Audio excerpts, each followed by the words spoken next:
Hello, welcome to News Center. I'm Parikshit Luthra. With less than a week to go for the nomination filing deadline, hectic parleys on seat sharing are on in the Maharashtra political corridors. Devendra Fadnavis of the BJP, Eknath Shinde of Shiv Sena and Ajit Pawar of the NCP met Home Minister Amit Shah at his residence in Delhi yesterday to firm up the seat sharing formula. Fadnavis claims that the coalition has worked out a consensus on 278 out of the 288 seats. They are, however, yet to come out with a seat-sharing formula. As of Friday evening, the coalition has declared candidates for 189 seats. Let's take a look at the opposition Maha Vikas Aghadi. The Congress Uddhav Thaccuray's Shiv Sena and Sharad Pawar's NCP have decided to contest 85 seats each so far. Decision on the remaining 33 are still pending. The alliance may allot some seats to Samajwadi Party and left-aligned parties as well. With 6 parties in the fray, it's definitely a Game of Thrones situation in Maharashtra, with every party staking their claim for the Chief Minister's post. Amid all of this, have the real issues plaguing the voters taken a backseat? Joining us right now are senior journalists Sanjeev Srivastava and Sudhir Suryavanshi. Let me begin with Sanjeev Srivastava. Sanjeev, competing interests in both sides. Who do you think holds the key between the Maha Vikas Aghadi and the Maha Yuti alliance? It's still early days. You know, the perception was that the Uddhav, Sena, NCP and Congress would definitely have an edge when one looked at the Lok Sabha results. But since the Lok Sabha results, a lot of water has flown down the Ganges, though every election in this country is different from the previous one. But still, the Haryana outcome did affect the optics and the morale and the perception battle. So that's why this battle becomes very interesting. It's very difficult to say right now.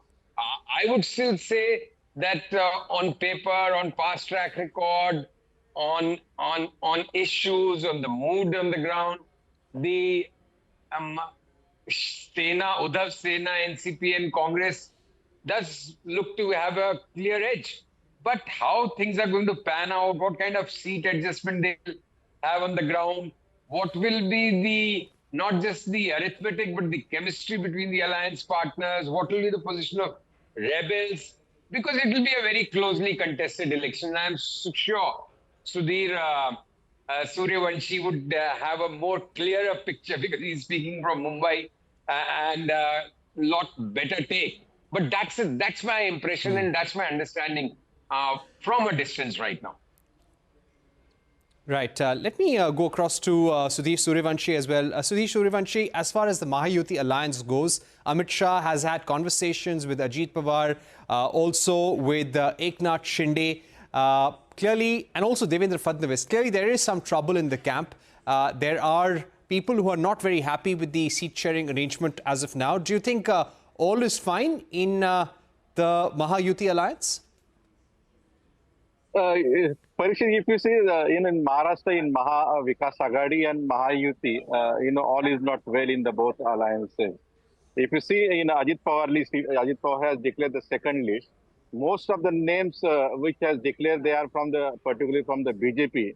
So whether Ajit Pawar is getting the candidate and BJP is forcing to declare his candidate on the Ajit Pawar from the party symbol.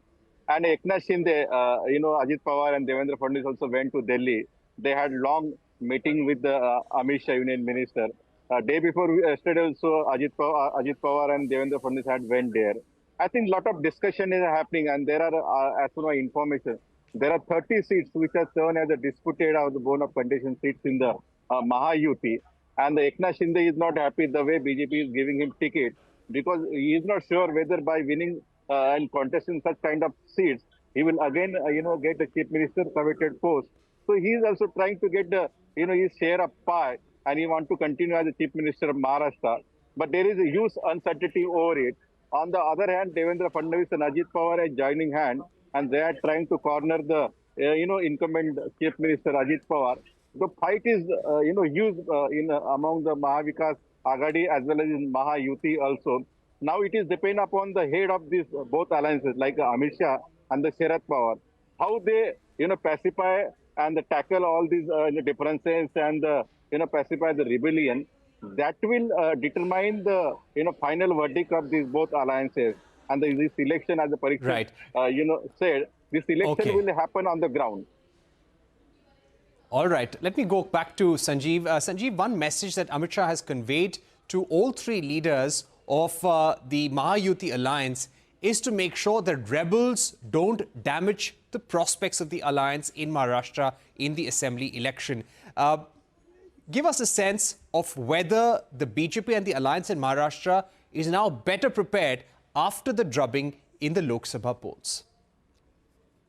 See, forewarned is forearmed. So they know that they got 17 seats altogether out of the 47, 48 seats in Maharashtra in Lok Sabha. So they are at least better prepared in terms of they know how bad the ground has shifted from under their feet. So they were very confident in the run-up to Lok Sabha elections that the BJP will emerge as the single largest party, which it didn't. Congress did. And what has happened on the other side really is that the Uddhav Sena and Sharad Pawar in Congress, they were very solidly united. And there was a real sense of purpose in the Lok Sabha elections where they wanted to show BJP their true strength. Also, the Janta or the electorate was very clear in its mind that they want to punish the parties which have broken Sena and NCP, and there was a sympathy factor for both Uddhav and Sharad Pawar. Now, whether that sympathy factor has already played out in the Lok Sabha elections, or is it a process in continuity, and whether it will play out again in the Vidhan Sabha election is something which we really cannot put up a finger on that pulse right now. It's still to be seen. Rebellions will definitely play a major role on both sides. The other thing which is troubling the Uddhav Sharad Pawar Congress axis or alliance is that in the Lok Sabha election, there was no real behind the scene, overt or covert tussle for the post of chief minister. Now, this time, all the local ambitions of these alliance leaders are coming to the fore.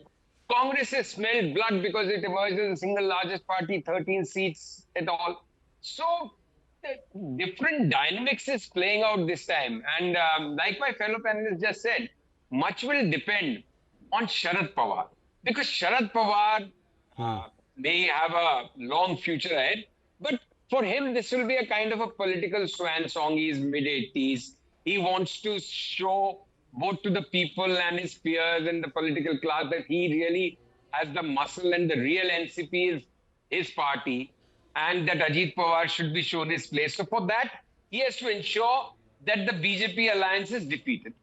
Now, how well he manages to pull these different contradictions, interests together, we'll come by and by, we'll know. But right now, it's trouble in both camps.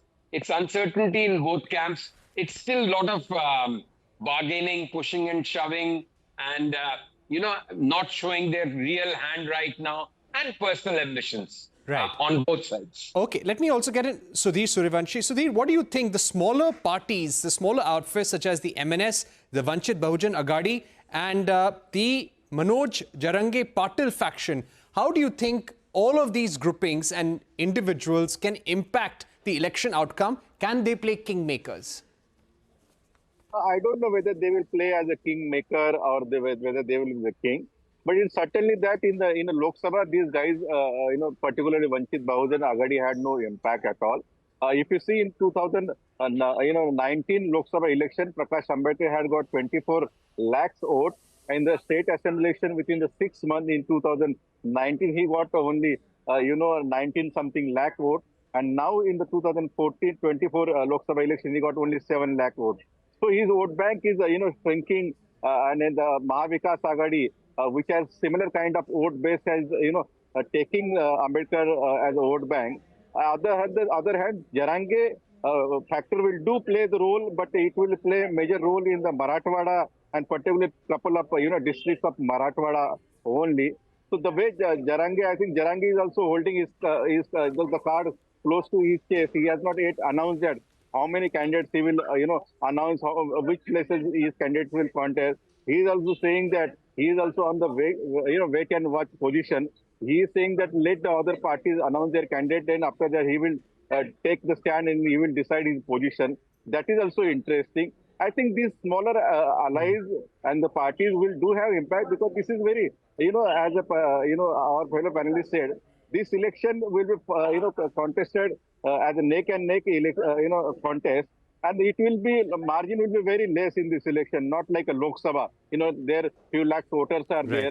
Now here the 1,000 sources are there with, few thousand here and there, few hundred votes here and there. Can they change the, the destiny and the fate of the candidates and the parties as well? Right. Good way to sum it up. This is a make or break election for both parties, and the BJP, of course, would like to continue the winning momentum after Haryana. Thank you very much, Sanjeev Srivastav, Sudhir Suryavanshi, for joining us on the program. We're heading into a break, but coming up on the other side, we spoke to Nicola Beer of the European Investment Bank on investments and plans for India. The European Investment Bank is committing 300 million euros for a project in Karnataka. Details of that when we're back.